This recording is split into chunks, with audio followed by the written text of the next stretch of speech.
Welcome back to this week's Messiah Minutes. I thank you for joining us. Again, I ask you to share this, like this, get it out there. Last week, we kind of continued our interim interview with Pastor Claude and his wonderful wife, Jan. And as you can see, we're going to continue that this week.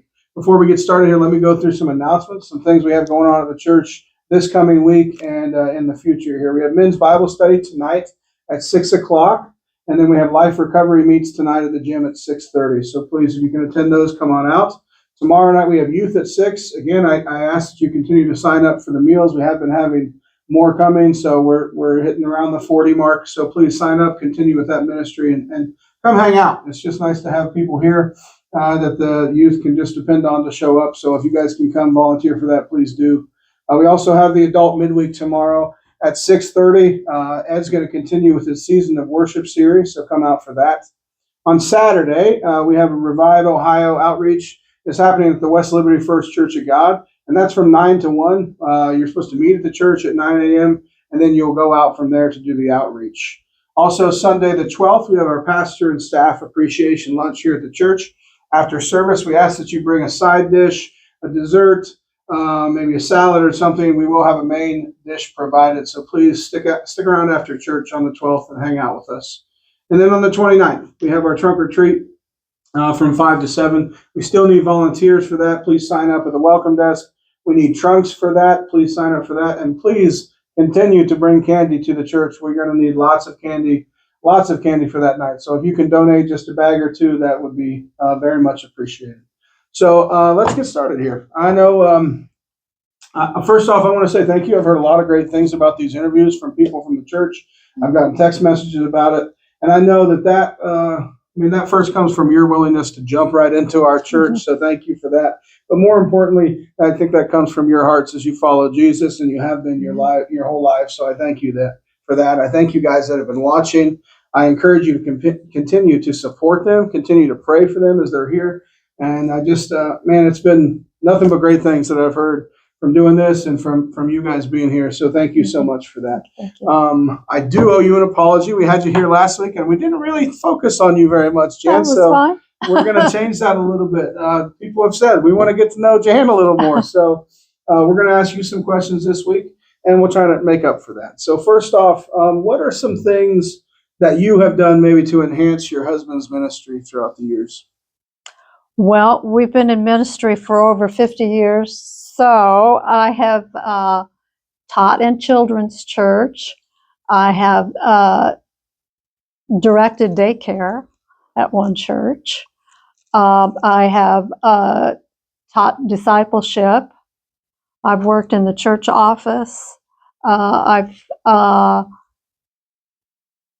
else have I done? Women's ministry. Women's ministry director. And you said you did the marriage ministry thing as well. Right, pretty much the whole gamut. Yes, you have worked stepped in church into office. every role. Yes. That's amazing. That's incredible.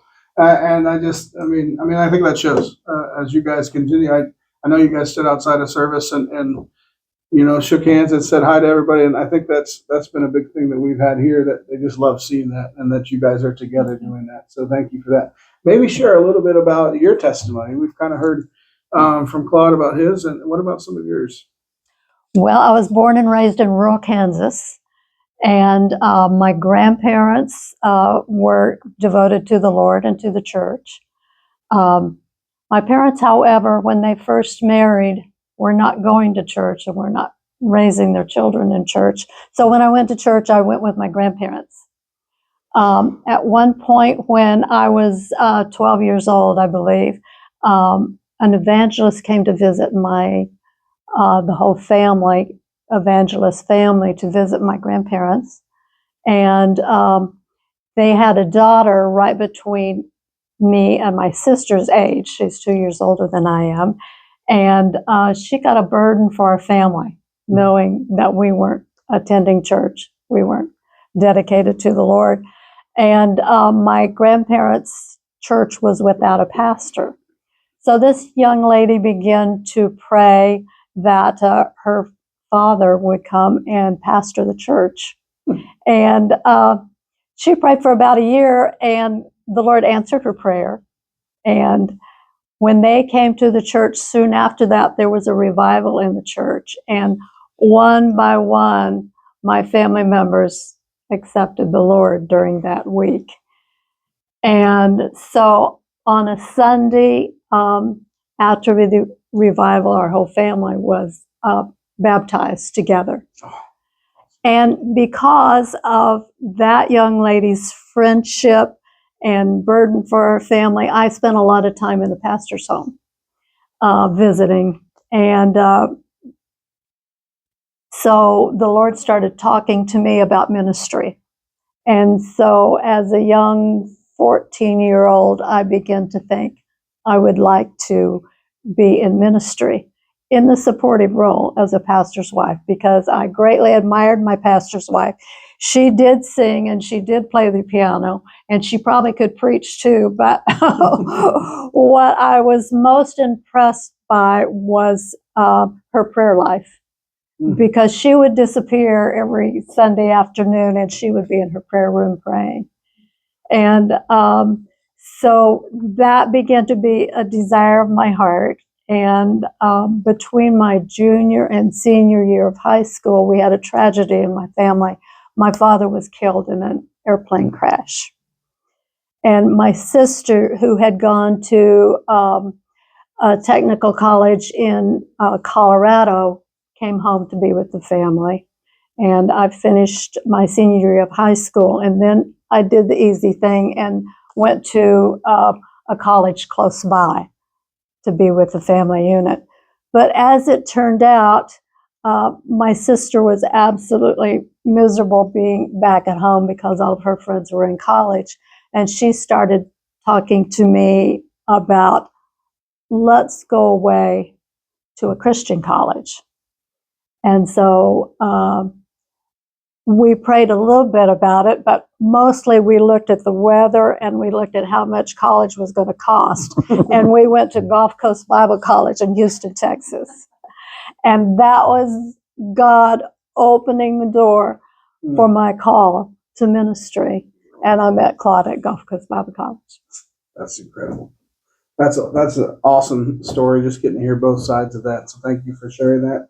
And man, I hope you heard that. Grandparents who bring your grandbabies to church, it matters. It matters. It matters. Something else about her grandparents. Her father was building them a new home, and so for a period of time they lived in their grandparents' house. That's true. And she said every morning when she came up, her grandfather would be kneeling by the kitchen table and he would be praying for the family audibly, name by name, and prayed them into the kingdom. Yeah, That's incredible. Right. Wow. All right. Well, ministry can sometimes be taxing to a family. So what are some ways that you have been able to prioritize family time throughout all your ministries? I think Claude and I, through the years, have at home have had, because we both worked in the church, have had a tendency to begin talking about what's going on in the church and this need and that need. And we would each one look at each other and say, not now. This is family time. Claude was always so good about making family time and making that a priority. Tell them about thermostat thermometer. When we moved to Middletown, Ohio, this was the time when I was at home with the family. We had our third child,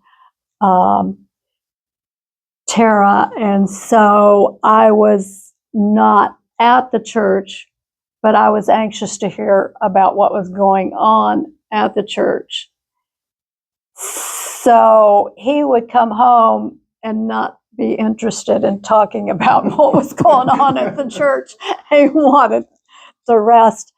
And I realized that I needed to give him time. And what my duty at that point was to, I get this confused, Yeah. the thermostat.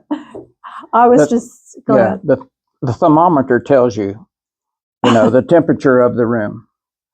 But the thermostat sets the temperature of the room. Okay, I wanted to have the thermostat that would make him comfortable, relaxed, and then eventually he would be Yeah. willing. The kind of environment share. she would create Yeah, was very, very helpful, very encouraging. right. Well, I love hearing how you guys just balance each other out so Mm. perfectly. And I mean, you can kind of tell from your story that it was, God was acting behind the scenes and leading you that way. So we're going to end with this last question, and this is for both of you. We want to know as a congregation how we can support you best. How can we engage with you and support both of you best in this role as transition pastor? Well, I would say, first of all, praying Amen. for us, praying that God would give wisdom and insight, discernment as to what words to share with the congregation. I think that's very important.